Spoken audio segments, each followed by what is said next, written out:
the very ground you are stepping on is the Chikuru, the female prison. Okay, and is headed by an officer in charge who is responsible for the affairs of this prison. Okay, Superintendent Tamaniko. She's right here, just by my side.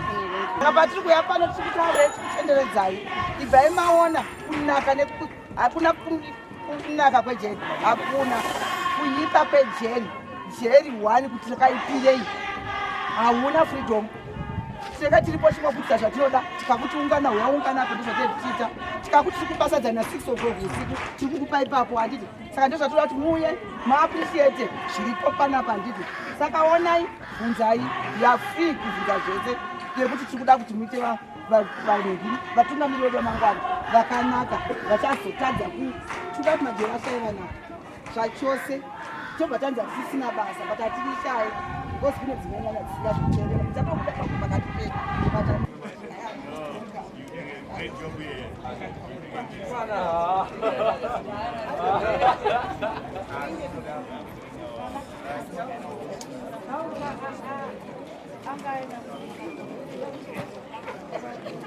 So, right, we are now entering inside. Yes. So, as she said, she's going to take you through all the processes that are happening here. So, madam. Right.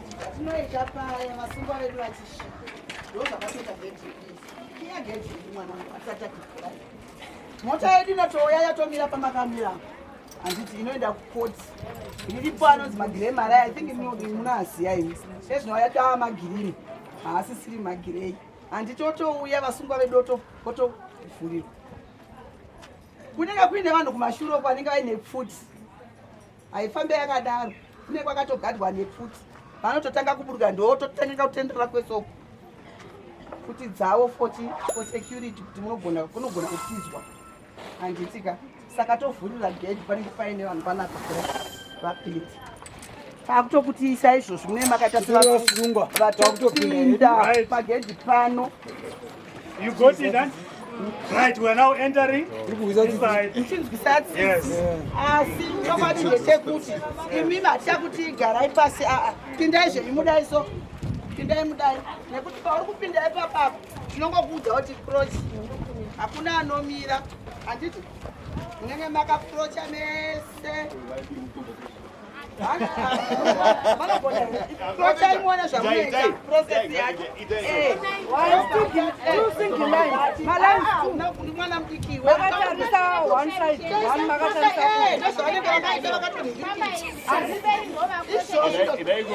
apa kuti makawanda hamutwane asi tinokuti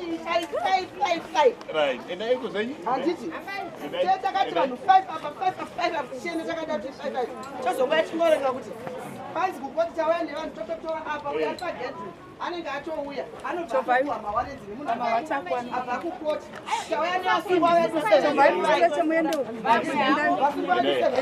uya ari pagedhi ototenga kutora mawarenzi pano pagedhi apa ndo panonyorwa zvisaka masungwa ake 75 obhuka nemawarenzi handiti kana akanga apedza kubhuka obva ati vasungwa vedu sumukai handi the next port of call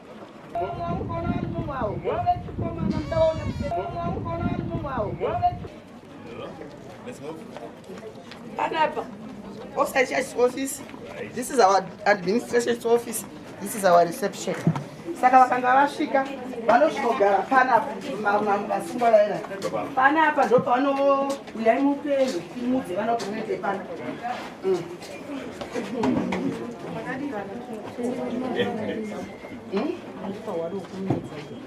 handisikusi are you free for one anenge angagona kungopa example yezvinoitika ndo pavachachinjira panosiutorwa hembe dzavo dzichiriswa tine property bag yedu iyo unza bag iri ndo suitcase yako iyi kana uchinge wauya pano ukanga wasungwa tisizvo suitcase chagara hembe dzako nyangwe dei uine suitcase nyangwe dei uine nozi That's the suitcase we will give you here. Yes. Kana mchinge mauya ziyai haisi panapa chete suitcase iri majeri ese iyoyi handiti ndo change yakagara sutu yako inonzi yegivens inodhiresiya inonzi ana mani nai vanenge vari hatina wardrobe kana chi totodai tobva tasunga takadai totosunga chichi totoisa vataichikubvunza kuti wauya ese mabhegi edu akanyorwa namba L969 wakubuda tobva tati bhegi rako ichi obva wati L69 tototora suitcase yako tobva pane toende pakuti wakaunyana handiti obva waita sei torai from here medemumandire mberi ava ndivo ndikirikini reception officer wedu in charge vanonzi PCO Martin ndivo vari in charge nereception ndivo vari in charge nekureceiva vanhu vacho vese saka vachatitora through kuti vanoita process kusvika kumberi isinotora mukuru wedu anenge auya tomu receiver newarrant kana anenge auya naro mawarrants edu akasiyana siyana warrant of detention warrant robber court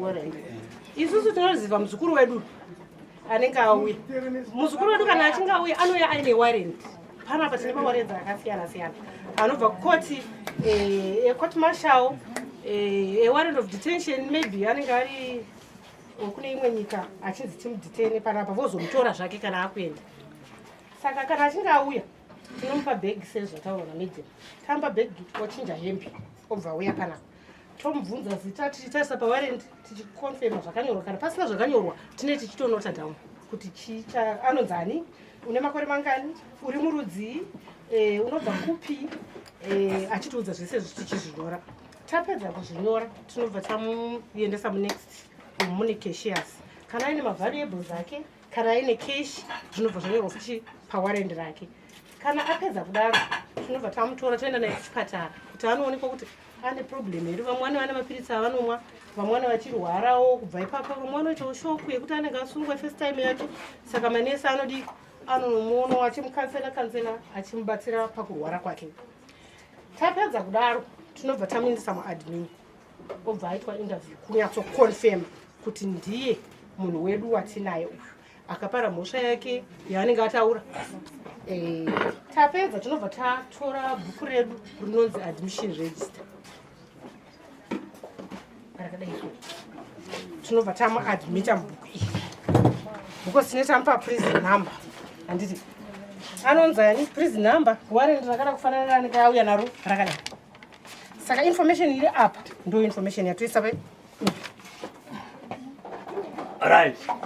This is a voluminous book, yeah? So, even if we receive 100 people, they will fit in this book. Even 1,000, they will fit in this book. Even 1,000,000 of them, they will still fit in this book. Okay? All right. That's the admission register. Tine rimwe rinonzi index book ratinonyora alphabetically kana uchinzi Susan ani moyo tinonyora kuna S nekuna M kana uchinzi Susan Shinurai SMSS tinotanga nekuti Susan Shinurai then toti Shinurai Susan tinokuenter according to number of your names kwese kuti kana uri master 4 techingoendawo tichinyora master ako pese saka tinenge tapedza kuadmita munhu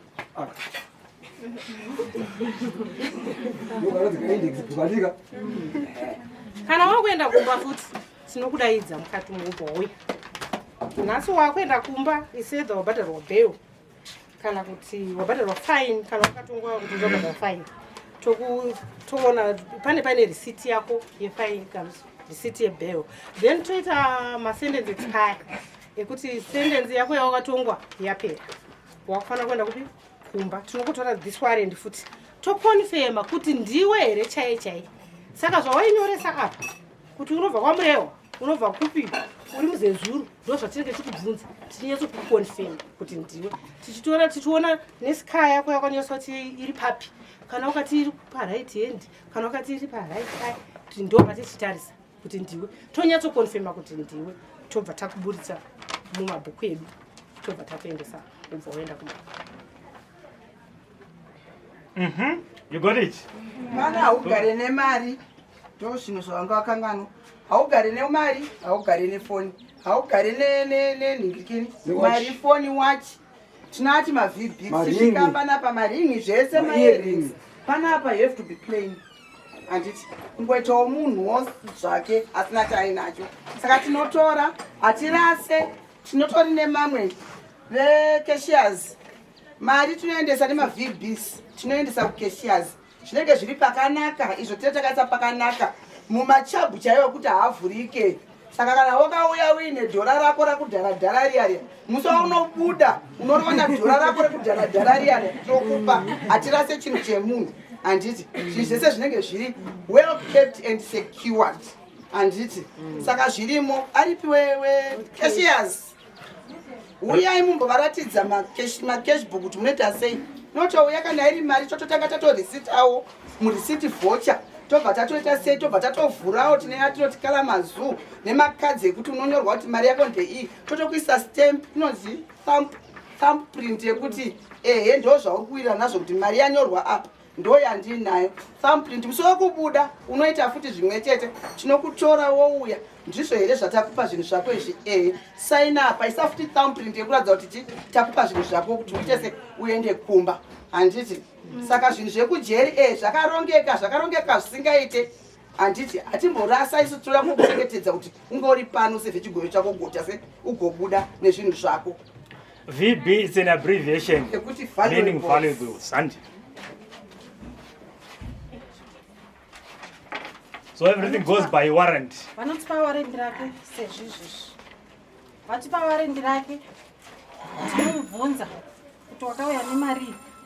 Anofanira kutiudza kuti mari yake ane marands mangani, ane ma-US dollars mangani, ane mabond mangani. Zvese zvizvi tichinyora handiti. Tanyora pawarrant rake tinozotora card ichi, cash card. Tonyora mari dzake, tonyora zita rake, prison number yake yapuwa kureception. Amount yemari yake yauya nayo kana ari ma-US tinoindicata kuti ma-US. Kana ane ma-RTGS, ma-bond, sorry, tinonyora futi kuseru account yake yechi yebond. Tapedza izvozvo tinotora this book, license book. Tonyora prison number yake, zita rake, nemari yaakauya nayo. Tichibva pabhuku irori tinozoya pa cashbook folio yedu.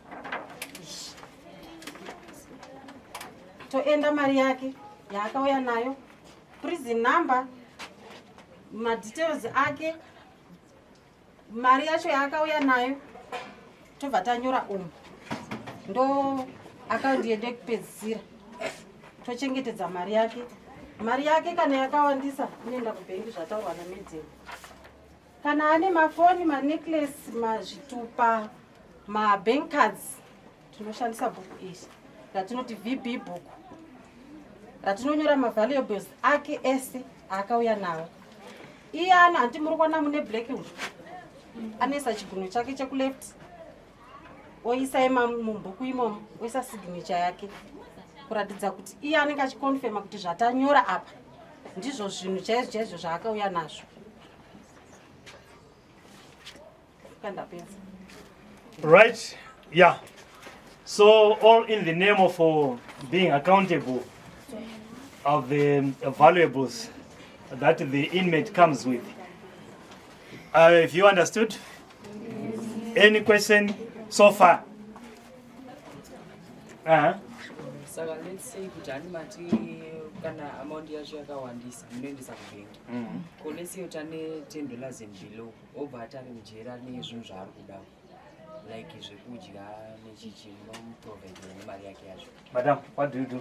Kana achida kushandisa mari yake tinoshandisa ratinoti WBD. Varisina wangu kuda naro WBD anonyora tsamba, tine fomu ratinoshandisa. Anonyora tsamba achisteta kuti aroda kuwithdraw mari, achitenga chii. Asi paanenge achitenga zvinhu zvake ipapo, anyora tsamba iyoyo, anyora WBD, tinodzoka futi kwese mabhuku aya muCBF, tinoibudisa mari yaanenge aita sei, yaanenge atora. Pawarrant rake tinoindicata futi kuti akabvisa mari yakati, balance yaasarirwa nayo imari yakati. Asi paanonotenga tinofanira kumeka sure kuti kwaanonotenga kune marisitsi nekuti zvinozoodhitwa. Anofanira kutenga kune marisitsi, mari inenge yashanda iyoyo inofanira kuenderana neiri iri parisiti. Toatacha pawarendi rake risiti iroro kuitira mangwana kana akazinga kuti inini ndine mari yakati, prufu yedu tinayo iripo pawarendi. WBD, it's an abbreviation yekuti withdraw before discharge. Okay. Musungu wakafa makore akasati akwana mari yacho nendo. Musungu wakafa makore akasati akwana tinopa hama dzake, inopuhwa kuhama dzake mari iyoyo, hatitori mari dzevasungu. Paya panogadzirwa mapepa ekuti munhu aende kunovigwa, ndo patinonyorawo mapepa ziwayo kuti hama dzacho dzitore zvinhu zvake, kubva pahembe dzake dzekupfeka dziri kupropati kukabhega ako, zvese zvinotorwa zvinopiwa hama dzake oenda nazvo. Do we still have some more questions? And let's hope these questions are not preparing you to come here. Okay. In case musungwa anogona kufa, tobva tashaya hama dzake dzekuti tinogona kuconduct. Hurumende yaikapa mvumo yekuti kunoitwa yatinoti proper burial. Handiti proper burial iyo inotoitwa inosainirwa kunosvika kuministry chaiko, tobvumizwa kunzi endai munoviga munhu uya. Saka kureva kuti hembe dzake dzine chiti ngetisina kwekudziendesa, but hurumende manje tozozvisa kuhurumende, iyo ndo vanozoziva tinogona kuzoiswa kana paauction kana kuita sei, but zvaakuitwa nehurumende zvinhu izvozvo. Tombodi musungu auya kunoka nditi anenge ane mari nemafonichi, anenge ane mwana obva tida kuti mupe vana vangu mari kana nefoni, munokwanisa kuwapa? Ndio yatoita WBD ya withdraw before discharge, tinompa tirambire chinhu, hatirambire hachezi chedu isu tijai, we are just there to safe keep. Kana ukati uda kupa hama dzako tinokubatira, dai mari yacho yakawanda iyo akati tiri kuda kuti kadai tataisa kubhengi kuti mari iye akati ndiri kuti hama dzangu dziende, tinoenda kumwe withdraw mari, touya topa uyu totosainirana tonyorerana zvakanaka pasi, zvinhu zvacho zvotobuda zviri nechannel yakanaka. Right, let's start there. You. Patapinda apa baba ndangotarisa zvangu ndikaona kuti hapana maofisa akamira baba, ko kana musungu akada kungokwira obva atongojamba akamira papi Baghead. Over fence. Tinenge tine kukona uko kunenge kuine zasi kwefenzi uko kune makona post ariko anenge aine vanhu, saka vanenge vachiti ari kukona post yekuko anoona kusvika kunoko. Iwe unogona kutadza kumuona uri mubhazi umu, but anogona kunge akagara uko zvokuti anoona zviri kuko. Iriti security hakuna pamunoenda. Right, let's have you. Taurisa kumakorese wamubvunzo wako. Kana musungu wacho ye uyu ari wechikadzi anenge apinda mujere aine mimba, nguva yacho yekuti azvare yakuda kusvika, anozoita very good question. Seriously. Hanzi kana musungu auya akazvitakura akuda kuzvara munoita sei? Tinoendesa kuhospital, muchatoona ipapa tiri kusvika pa, muchatoona chimwe chimuzukuru chedu chimurume changu chiri papo chakatozvarirwa pano, mai akatova nenhumbu chikatozvarwa pano, toendesa kuhospital. Ndo zvakatozara izvozvo zvinotoitika pano because pavakadzi vanotova vaine pamiri pavo votosimuka vana vaya vamwe vanotogona kutokura depending nekuti munhu atongwa chii, kutokura totozipedzisa takutoa kuti vauye kuzotorwa nevanhu vekunze amai vachisevhavo chigwero chavo. Saka mwana wacho anenge achichenga anenge ari mukati futi mo. Hatina kwatogona kumisa kunze kuna mai yake because anoyamwa. Mwana kuipa kwazima. Dzione ngochiyamwa manje iwewe uri muno. Mwana kuipa kwejereka. Right, you. Awamaona paketi. Atoona mama auya tatadza kutokuintroduce. Tine ma stakeholders atinoshanda nawo. Handiti vanhu vekunze vetsenyoro vanouya like ivava vauya ndive ku St Vincent, ndive Roman Catholic, vatouyawo vatoya nemapampers, vauya nemapedzi, pano pane vakadzi vanouya nemapedzi, vaona mabuckets, vanouya nechii, vanhu vanouya vakawanda from all walks of life. vachiuya kuzobatsira, vamwe vanotobva kunze vachiuya kuzobatsira, especially pano pafemale pane madonors akawanda, vanhu vanenge vachinzwira tsitsi. Vana ivavo vamutaura kuti vari kusungwa vaine vabereki vari kunzwira tsitsi, futi even madzimai akaita se akazvitakura. Saka madonors mazhinji anoda kuuya pano zvisingaiti. Izvozvi nhasi matouya ndofunga muri 3 groups dzatouya, mukatoona pane vanhu vamwe vaviri varipo ipapapo vari kuuya. Maona zvimwe zvabuswa muri panzika, vamwe ivavo pane vatori vauya vane zvizvazvira. Saka hazvishote, zviripo, vanhu vanounza. Ayo mapamba ari kutendayo, mapamba iyoyo. Waona mapamba ayo. Right, another question. You?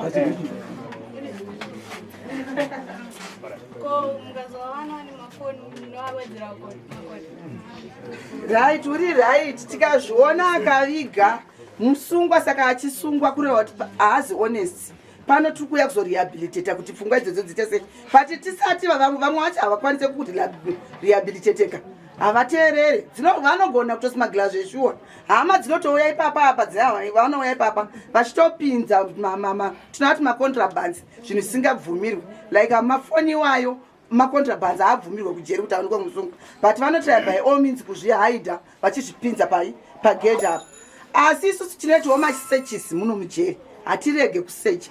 Tikangosecha tikaziva kuti foni iyi ndeyanhingi, taakutomusunga munhu iyeyo, hatiregere. Tine patinoti musungu akauya akanga akatongwa, isusu pano pajeri tinobvisa 1/3 remission yatinge ichitaura yekuti ndeye good behavior. Munhu iyeye kana toti akatongwa 3 years, isusu pano tinosvika mubvisira 1 year, ndo 1/3 ye3 years. Tamubvisira 1 year yekuti iwewe 1 year tiri kukubvisira kuti on good behavior. Iwe ukatadza gore rediri tinoribvisa, mbichana chikudzorera.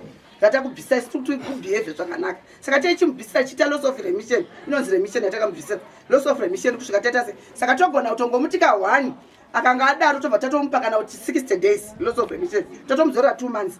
Kana anga achibuda muna February, akutobuda March, April uku. Handiti depending nekuti mhosva yacho yakamira sei. Kana yazonyanyisa kuva yakakurisisa, togona kutokuendesa kukoti futi. Toenda kumapurisa, totokudaidzira mapurisa, otovhurwa rumwe dhoketi uri muno mujeri, ototongwa futi nemhosva iyoyo futi pai iyoyo, ototanga futi kugara futi muno mujeri. Saka maibati unosungwa wakasungwazve, usungwazve wakatosungwa kudhara. Volume.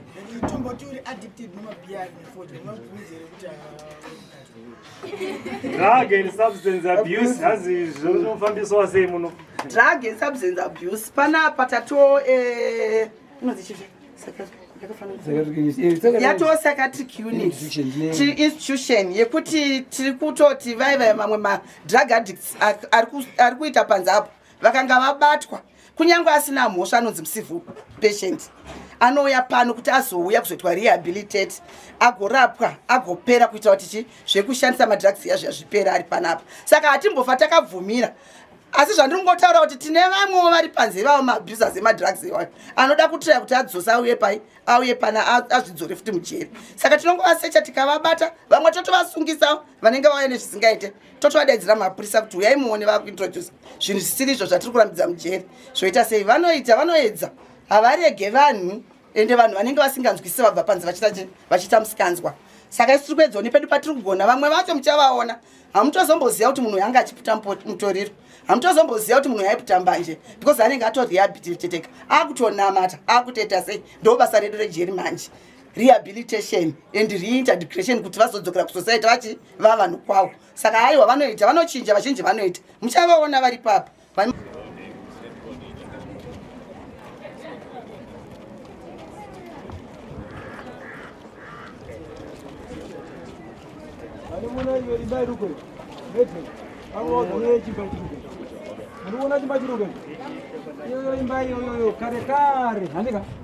Imba iyoyo inonzi penal block, handika?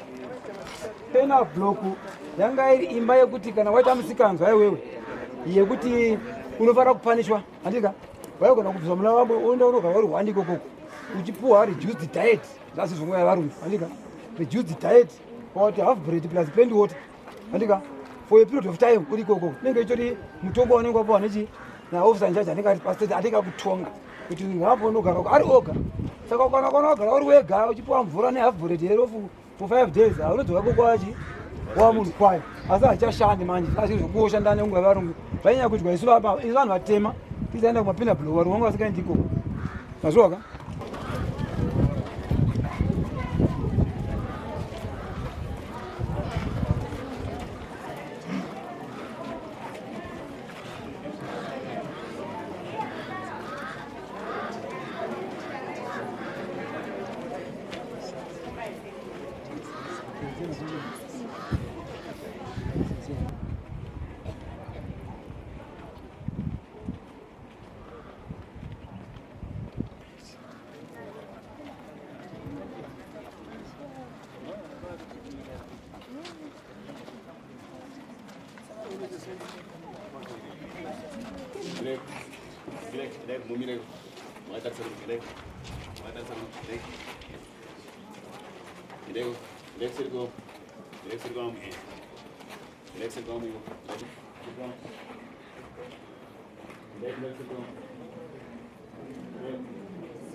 Right, kuno kwatasvika kuno ndo kunonzi ku C section, isu straight C section. Kuno ndo kunogara ma mental patients edu. Vanenge vai ma drug abusers anachitaura kuti ma civil patients haya kweta vamwe vacho ma DMP atoti ma detained mental patients vanenge vakapara mhosva. Vanhu vanenge vakapara mhosva vanenge vachi vanofanirwa kurapwa kana vapora kana vaona kuti vakukwanisa kustenda trial vovati vapinde mutrial kana vaona kuti havasati kana vaona kuti right asi kuti vazvipruvha kuti akaita mhosva akaita sei achirwara anogona pane chinozoitwa kuti vazoitirwa mapepa ekuti anobva azongoti achipedza atinzi apona oendeswa kuhama dzake. Saka tina sister vedu vatiri navo sister Madzora vanonzi apco Madzora ndorengi dzedu ndo kwavari specialized in she's a psychiatric nurse. Saka ndiye anodhila nevanhu vaya vari kuno ndiye anoona marapirwo avo nekuita sei. Umo mamakamira mamakapira gotso kune anoita inonzi occupational therapy. Vanhu ivavo vanenge vachiti pavanenge vachirapwa vanenge vakuda kuonekwa kuti vari kuita here pfungwa dzavo dzakanaka vanodzidziswa kubika mune mastovhu mune zvese vanenge vachibika vega vombodzitai sei kuti vaona kuti pfungwa dziya dziri kudzokedzana here nekuvabatsira futi kuti pfungwa dzacho dzidzokedzane. Saka ivavo vanogona kutora itsuru kuti vakuudze kuti zvinofamba sei pakuitwa kwete kwema-mental patients iwayo. Makadimese kana musungwa asungwa mujere then kana ari pakati pekuinda kukoti akaonekwa kunzi pfungwa dzake hadzisi kuita zvakanaka achidaira mukoti anobva anzi aonekwe nemachiremba maviri.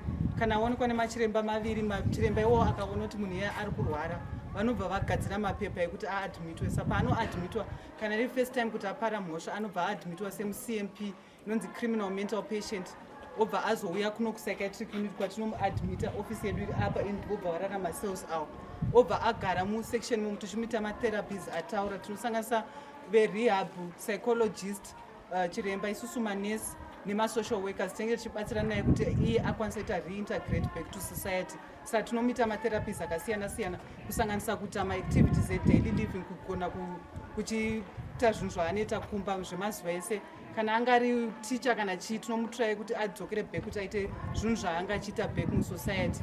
Then kana aonekwa kunzi right anobva aonekwa nachiremba vobva vanyora mapepa anonzi medical affidavit. Medical affidavit iro rinobva raenda kuNPA kunova nemaprosecutor anonyora mapepa ekuti aende kumba here kana kuti adzoke mujere oramba achirapwa kana asati anyatsopora zvakanaka. Akanyorwa mapepa panouya mhinduro mbiri inoti not to proceed neto proceed. Not to proceed inoti aende kumba, to proceed anonzi adzoke kuno orapwa futi kana asina kuita zvakanaka. Kana ari right anodzokera kukoti koko onodaira koti yake kechi2 kubvira paya paanga achirwara kekutanga and then ozodzoka kana aright and then kana vakaona kuti zvaright magistrate vanobva vamudischarge ipapo. Then vaya vanenge vasiri right vanobva vadzoka voita madmp inori class yechi2 yemapatients. Saka madmp vanouya vobva varapwa vozobudiswa nespecial board nemental health tribunal. Then imwe class yemapatients ndeye kazhinji kacho vanobva kumacivil institution yakasanganisa Harare hospital kana kuti parenyato annex. Saka ivavo vanouya vari mamental patients vanenge vachinzi vari dangerous kunzvimbo idzodzo dzema institutions. Tinovarapa kuno kutoita masame therapies anosanganiswa CMP nema-DMP tovarapa and then vobva vabudiswa nachiremba ivava vazomiri attorney general kuti vazova pamhinduro tinovadischarge ipapo. Right, thank you very much. I think in the interest of time, we now go to where they are, the ladies. So they sing for us, they say something, then we depart for...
Saka nechirungu tinoti they are reciprocating. Saka vatishanyira muzuva ranhasi. Tinakomana navasikana nevakuru vavo ma-teachers naona principal varipo naizvozvo director varipo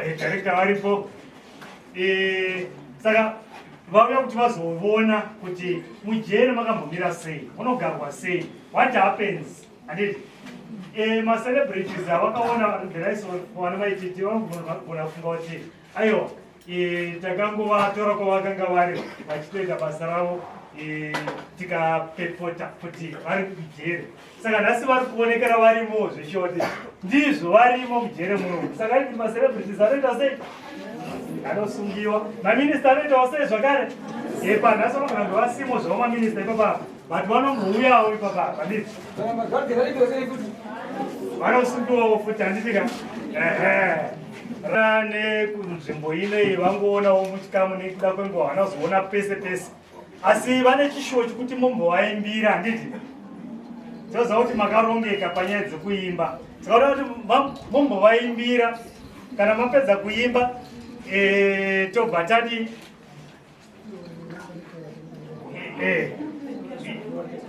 ivo vobva vakuimbiraiwo. Handiti saka zvinezvi toda kuti vatange ivo kuti vakuimbirei. Kana vapedza imozodinewo. Boys and girls.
Anotikomborera pasina muripo, anotikomborera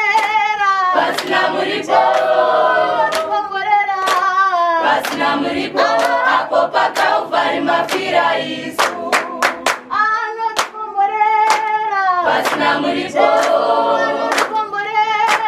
pasina muripo anotikomborera pasina muripo apo pakauvhari mafira isu uku ndokunaka Mwari makanaka Mwari makanaka Mwari makanaka apo pakauvhari mafira isu anosimudza marombe ukamguruva anosimudza marombe ukamguruva anosimudza marombe ukamguruva apo pakauvhari mafira isu uku ndokunaka Mwari makanaka Mwari makanaka Mwari makanaka apo pakauvhari mafira isu rumbidzai Jehovha Mwari makanaka rumbidzai Jehovha Mwari makanaka rumbidzai Jehovha Mwari makanaka apo pakauvhari mafira isu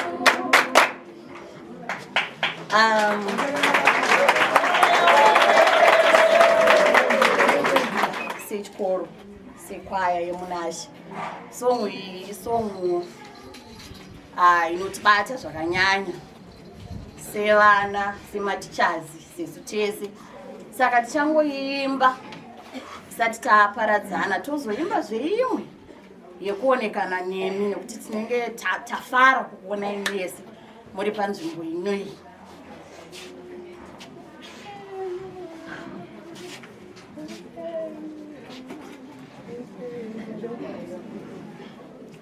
Upenyu wangu unofara ndine mweya mtsvene matambudziko azopera ndine mweya mtsvene mweya ndiye ruveneko dima rangu rapinduka ndinoona nzira kwenda kune denga kuchema kwangu kwazopera ndine mweya mtsvene urombo wangu wapfuura ndine mweya mtsvene mweya ndiye ruveneko dima rangu rapinduka zvino ndinoona nzira kwenda kune denga ruoko rwake rune simba runondichengeta ndinonzwa simba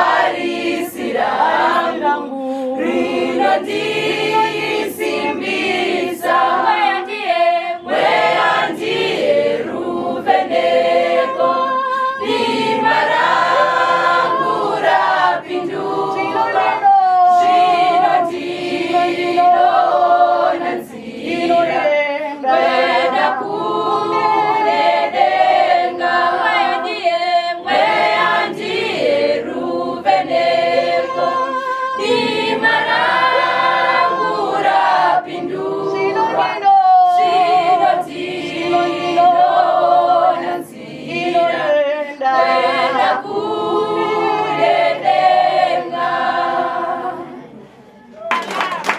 Songo yataimba iyi tichazokoka maititi mazuva anoteverayo kana takuenda kustudio tikakumirirai tinoda kuti tigoenda nemwe tinodzikisa songo yataita iyoyi. Handizeti tichati maititi featuring Munashe here kana kuti Munashe featuring maititi. Mukubhuku anoita 2.5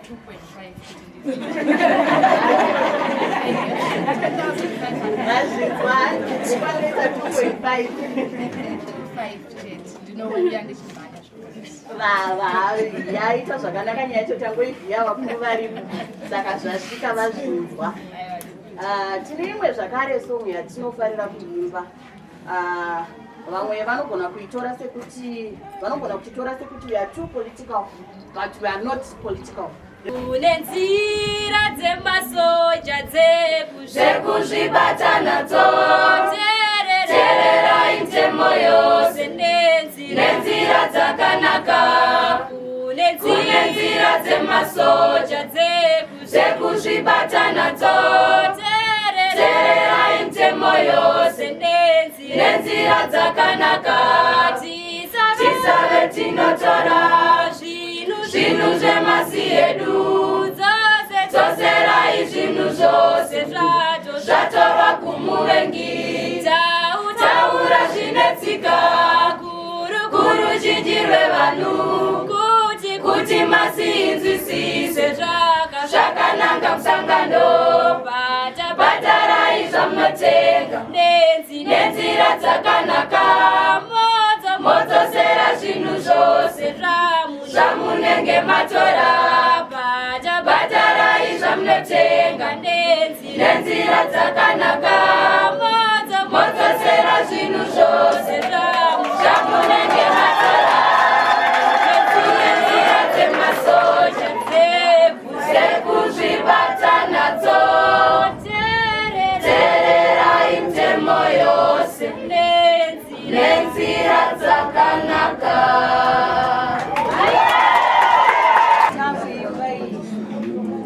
Tinoziva kuti pane vamwe vaapadhuze nekuenda kumba, asi pamuchadzokera mucommunity havasi vese vachakugamuchirai. Vamwe takatorasikirwa nezvinhu zvakati wandei, ukama chaiwo nehama dzedu dziri kunzoko hatisisina. Saka patiri kuimba song ine mashoko ainawo ekuti tiri kukumbira kusimbiswa patiri kudzokera kunzoko, nokuti havasi vese vachatigamuchira mucommunity. Zvisinei nekuti takatadza kana kuti hatina. Vamwe tiri pano, pamwe hatina kutopara mhosva dzacho, takapomerwa tikashaya vakatimiririra. Pamwe takatopara mhosva dzacho, asi tese nevari kunzoka zvirevo kuti hatikwanisi kunge tiri muno. Tese tiri kunzoka kuti mapotential inmates, kungoti zvedu pamwe nyaya dzedu vamwe dzinesati dzabatwa, asi hazvirevo kuti vari muno vakashata siri kudarika vari kunze. Tese takangofanana, mikana nenguva dzinongouya zvakasiyana chete. Saka patiri kuimba song iyoyi, tichangoti tese tizvinzwe kuti timbozviziva tese kuti one of these days togona kupedzisira taa pano, kwete nekuda asi nekuda kwezvinenge zvaitika.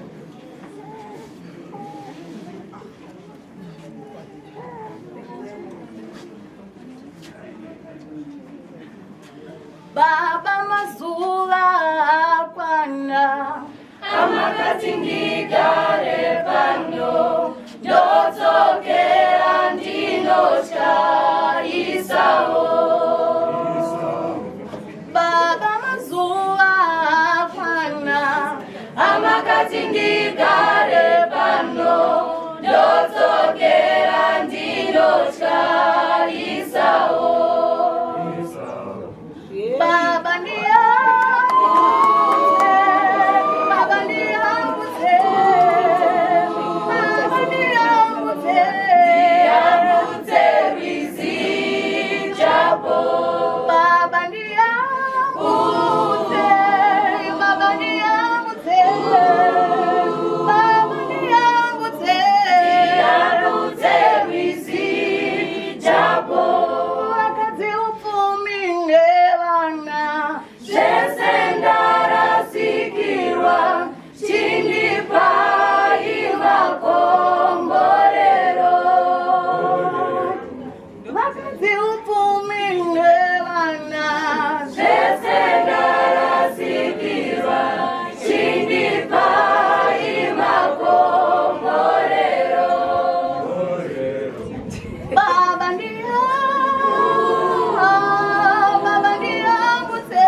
ava vanoda kutenda neutu hwavo ipapapa nditi vanoda kutenda nezvaitika muzuva ranhasi. Saka ndinoda kuvapa mukana uno wekuti vataure.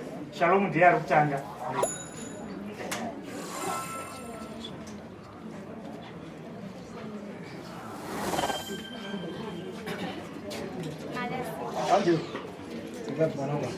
Wana mai kwaziwai. Murukufara eroko. Shuwa. Akomana aiwa murukufara ndazviona. Ndombodaika. Inoda kukangana uzozviintroducer. Tambointroducer vamwe vese ava. Vari papa. Vanoitwa wachemusora. Asi ndokumbira muzviintroducere rengi yenyu chaiyo. Vanoshanda ku Zimbabwe Prisons and Correctional Services. Asi vari pamutoko manje. Rengi yenyu kuno kune zverengi naiga. Taitizo baba. Makadiwa zikuru. Ndodzi apo chomusora ndiri apo officer pamutoko prison. Mavanzoka? Right. Isu tasumudza vakuru venzvimbo yatigere kuwadhi kwedu kwamutokoko. Ndikanzera. Kanzera nyatsovatsanangurirai ndimi. Makadi vana mai. Zvanzi munonzi vazukuru. Makadiwa zukuru. Tiripo. Inini ndinoitwa kansela batsirai Chitiyo ward 20 mutoko RDC. Ndini kansela wechikoro chinonzi Munashe Private High School. Maita henyu. Maita kanzera. Ini ari kutaura ari pano. Ndiri murairidzi wevana muri kuona ivava. Handisi ndegatsva mumwe wavarairidzi vevana ivava. Asi hataisumuka taisi kune vamwe vasara. Taperekedza ivavava. Ini ndinoitwa Taurai Mandlazi. Ndinobatsirana nevana ivava. Ndochikuintroducerai kuvakuru ava. Ndo vene vechikoro ichocho. Kune vene venyika kozoitawo vene vechikoro naika. Ava ndo vanoitwa our director Mr. Gwangwadze. Chitaurai nemhuri. Makasimba here vazukuru. Mufaro wangu kuve ndakamira pamuri. Mwari anoita every situation for a reason. Makaona muri muno musafunga kuti maraswa. Just be bold. Muchaona kuti pamunobuda ndimi muchazovaka nyika. Ndinoda kutenda president vakataura kuti leave no one behind. Nhasi uno chauya nevana ava patiri kudzokera kuchikoro kumunashe. Vana vangu vaona the edge of life. Hapana achoita musikanzwa akuziziva kuti tikadai zvinodai. I would like to thank the Second Republic kuti takuindirecta zvane zvisingamboitika kuti tinouya majeri nevana vofara but vachionofa muri kuona zvavari kuita kusuwa kwavari kuita pane kudzidza kwavari kuita. Ndotenda Commissioner General kutibvumidza kuuya pano. There is a reason. Mwari haazviitire pasina reason. Wamuri kuona akamira panapa ndi teacher anotoripota kuna boss. Ndozokumbira boss ndiri kuenda kwakati. Ndichibva ipapo ndazosvikawo pachikoro pangu ndakutora position yeudhirector. Mwari akazviita for a purpose. Ndikataura ndakatomhoshayo kusvika pakuti ndoshaya 50 cents. Asi ndaiumbwa ndichipiswa kuti ndizive kuti upenyu hwakaita sei ndizosvika pandasvika. Same applies with you. Muruzi muusungwa asi muri pakurangwa kuti muchibuda ukagashira muchaumba nyika. Thank you very much.